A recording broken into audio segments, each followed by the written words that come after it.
Halo, hari ini kita akan belajar mengenai interaksi antar makhluk hidup. Kita lihat dulu kompetensi dasar dan tujuannya ya. Jadi setelah kalian belajar materi ini, diharapkan kalian bisa menganalisis interaksi antara makhluk hidup dan lingkungannya, serta dinamika populasi akibat interaksi tersebut. Kalian juga bisa mempresentasikan hasil pengamatan terhadap interaksi makhluk hidup dengan lingkungan sekitarnya. Nah, sebelum kita bicara lebih jauh, saya mau mengingatkan kalian, waktu SD kalian sudah belajar mengenai satuan ekosistem ya, dimulai dari yang paling kecil yaitu individu atau satu makhluk hidup. Misalkan seekor cacing, kemudian sebatang pisang atau sebatang pohon pisang, kemudian populasi yaitu kumpulan makhluk hidup yang sejenis, misalnya kumpulan kerbau, kumpulan rumput. Kemudian kalian juga belajar komunitas, yaitu kumpulan berbagai populasi yang hidup di satu tempat tertentu, misalnya kumpulan kerbau, kemudian kumpulan apalagi yang dekat kerbau, kumpulan burung, kumpulan rumput, seperti itu. Dan yang kemudian yang kita pelajari ekosistem. Ekosistem adalah tentu saja komunitas ditambah dengan lingkungannya. Nah, nanti akan kita bahas lebih lanjut. Oke, kita mulai dengan pembahasan kita yaitu ekosistem. Ekosistem adalah suatu kesatuan hubungan timbal balik antara makhluk hidup dengan lingkungan sekitarnya. Jadi kata kunci adalah makhluk hidup dan lingkungan sekitar. Makhluk hidup yang dimaksud di sini adalah komunitas atau kumpulan populasi. Hubungan ini saling memberikan pengaruh di antara keduanya. Contohnya ada ekosistem air laut, ekosistem padang pasir, ekosistem sawah, ekosistem hutan, dan banyak lain sebagainya. Nah, kalau yang ada di gambar ini, di video ini adalah ekosistem ya air laut ya. Nah, kalau berbagai macam ekosistem, dari ekosistem laut, padang pasir, sawah digabung menjadi satu, itu namanya biosfer. Oke, kita akan bicara komponen biotik ekosistem. Komponen biotik adalah semua makhluk hidup yang terdapat dalam sebuah ekosistem, baik tumbuhan, hewan, atau bahkan makhluk mikroskopis seperti bakteri. Ini gambar bakteri ya, anak-anak. Komponen biotik antara lain produsen, konsumen atau konsumer, produsen atau produser ya, kemudian dekomposer atau pengurai. Semuanya diperlukan untuk menjaga keseimbangan ekosistem. Kalau ekosistem seimbang, maka semuanya bisa hidup dengan baik. Produsen dulu ya. Produsen adalah makhluk hidup autotrof, artinya makhluk hidup yang bisa membuat makanan sendiri. Contohnya ya yang paling gampang ya tumbuhan hijau ya, dia bisa menyediakan makanan bagi dirinya sendiri bahkan untuk makhluk hidup yang lain. Kalau bakteri, bakteri hijau dan bakteri ungu. Konsumen. Nah, konsumen. Kita ngomongin konsumen yang pertama herbivore ya, atau herbivore. Herbivore adalah organisme yang sumber makanannya adalah daun dan tumbuhan. Nah, ini contohnya nih ya, sapi ya. Sapinya lagi apa ini ya? Lunch.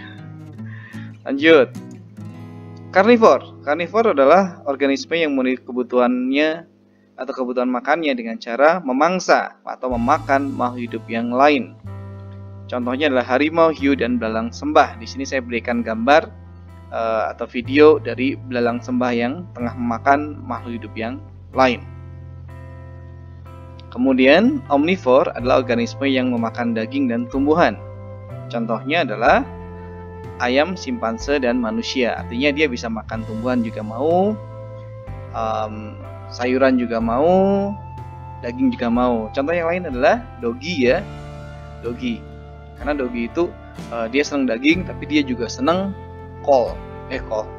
wortel ya. Jadi kalau doginya saya itu wortel senang banget ya, selain daging. Decomposer atau pengurai adalah mikroorganisme yang dapat menguraikan jasad organisme menjadi mineral dan unsur hara tanah. Contohnya bakteri, jamur, dan cacing tanah. Ya, ini adalah video dari jamur. Nah, sekarang kalau kita tadi sudah membicarakan komponen hidupnya, sekarang kita akan bicarakan komponen yang bukan makhluk hidupnya. Jadi komponen abiotik adalah komponen yang tidak hidup tapi mendukung serta menjaga keseimbangan suatu ekosistem. Contohnya udara, air, cahaya, iklim, kelembaban, keasaman tanah, jenis tanah. Nah, seperti itu. Nah, sekarang kita juga akan bicara mengenai rantai makanan, tapi tidak seperti waktu SD ya, kita akan lebih mendalami lagi ya. Oke, silakan perhatikan rantai makanan pada gambar di samping. Yaitu ada tumbuhan dimakan belalang, belalang itu dimakan burung, burung dimakan ular, ular kecil ya. Ular kecil dimakan burung hantu.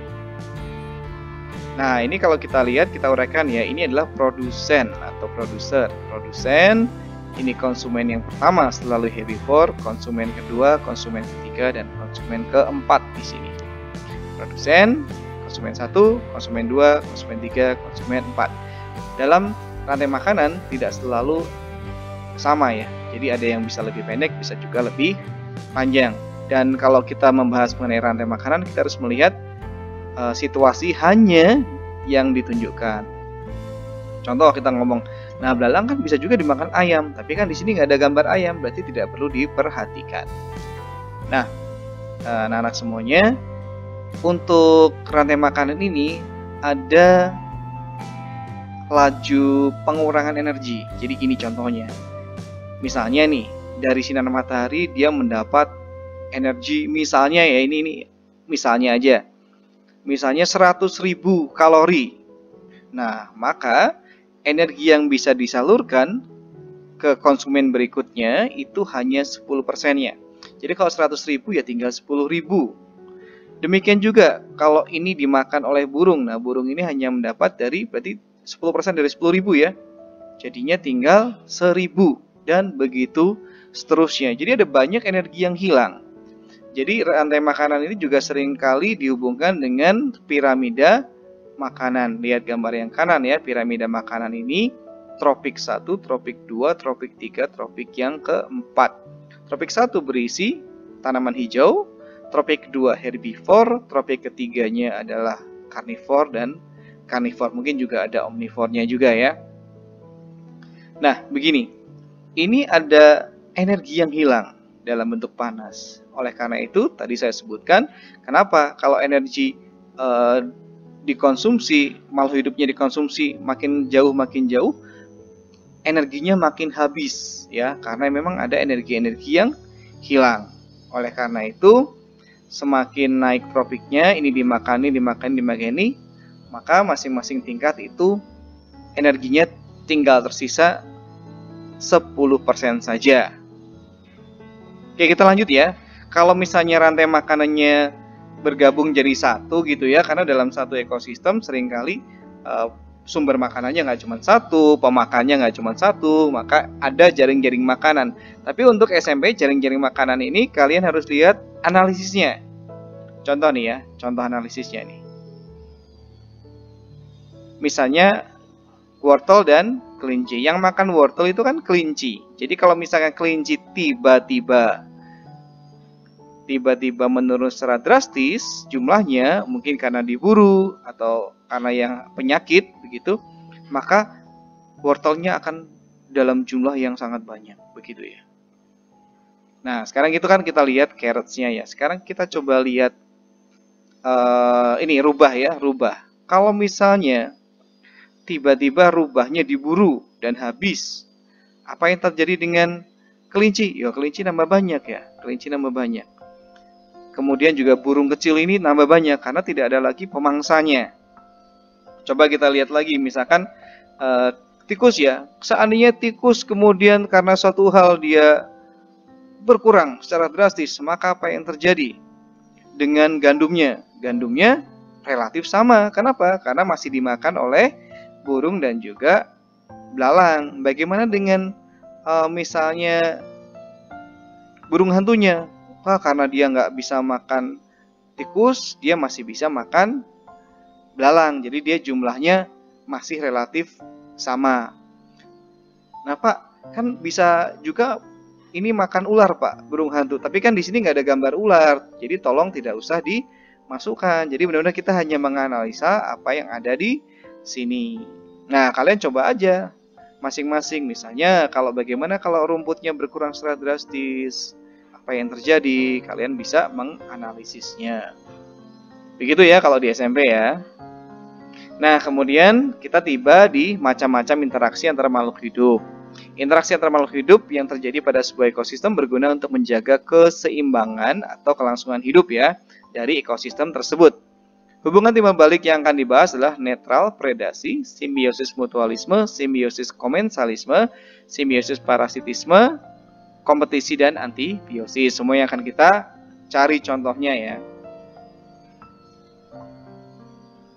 Oke, yang pertama, netral. Netral itu makhluk hidupnya berinteraksi tapi tidak mengganggu satu sama yang lain. Mereka hanya hidup di dalam ekosistem yang sama, tidak ada persaingan, tidak ada mangsa-mangsa, dan tidak ada saling mengambil keuntungan seperti itu. Nah, kalau ini sih memang ceritanya kasus khusus ya, ini jadi ada keuntungan, jadi bisa jalan. Tapi sebenarnya mereka lagi main-main ya. Misalnya Dogi sama kura-kura, mereka hidupnya mungkin tinggal di tempat yang sama karena ini ada di rumah orang ya, tapi mereka tidak saling berebut makanan, tidak juga saling merugikan, seperti itu. Jadi netral saja. Predasi adalah interaksi antara mangsa dan pemangsa. Interaksi ini menjaga keseimbangan jumlah pemangsa dan mangsa dalam sebuah ekosistem. Nah, memang kadang-kala ada kejadian yang unik ya, tapi kita ambil yang mainstream ya. Misalnya, yang mainstream itu apa? Nih, macan tutul atau ini cheetah sedang memangsa antelope gitu ya. Tapi yang di bagian bawah ini agak sedikit aneh ya. Yaitu ada mantis atau belalang sembah yang sedang berusaha memangsa ular yang badannya sebenarnya lebih besar begitu ya. Ya kadang-kadang memang terjadi seperti itu. Kadang memang ada yang namanya ular memangsa kodok, biasanya kayak gitu. Tapi ada juga kodok memangsa ular. Kalau kalian diminta untuk menjawab, ambil yang mainstream ya, jangan yang kasus khusus. Simbiosis mutualisme di mana dua makhluk saling mendapatkan keuntungan. Contohnya kayak ini ya, burung plover dan juga buaya. Buaya dibersihkan sisa-sisa makanannya dan burungnya dapat makanan. Kalau kupu-kupu udah pada tahu ya, kupu-kupu mendapatkan nektar atau cairan manis, kemudian tumbuhan dibantu untuk penyerbukan atau perkawinannya. Sedangkan untuk semut dan kutu daun, ini juga mirip ya, semut itu mendapatkan cairan manis, kutu daunnya mendapatkan perlindungan, bahkan juga bisa dipindahkan, begitu.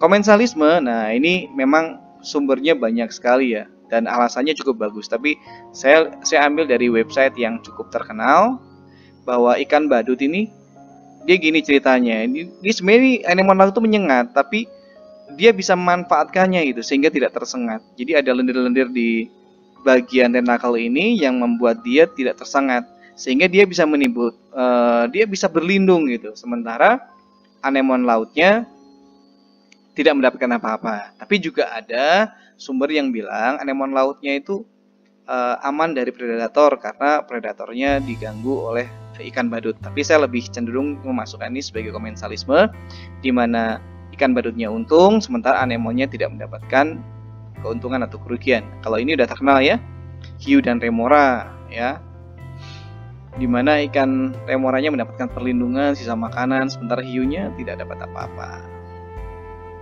Parasitisme dalam simbiosis ini, satu makhluk hidup mendapatkan keuntungan, tapi yang lain rugi. Contohnya ada cacing pita dengan manusia, kemudian dogi dengan kutu. Jadi yang kutunya jelas mendapatkan makanan, tempat tinggal, tapi yang satu lagi dirugikan. Darahnya hilang, kemudian muncul gatal-gatal dan lain sebagainya. Kemudian yang keenam, keenam adalah antibiosis. Yang keenam adalah antibiosis, di mana interaksi antara makhluk hidup, di mana makhluk hidup yang satu menghambat pertumbuhan makhluk hidup yang lain. Contohnya adalah jamur penisilin yang dapat menghambat pertumbuhan berbagai bakteri yang merugikan. Jadi ini dibuat untuk antibiotik, obat antibiotik ya. Oke anak-anak, itu aja penjelasannya. Untuk tugas akan diberikan di link yang sudah disediakan. Sampai ketemu di pembelajaran berikutnya.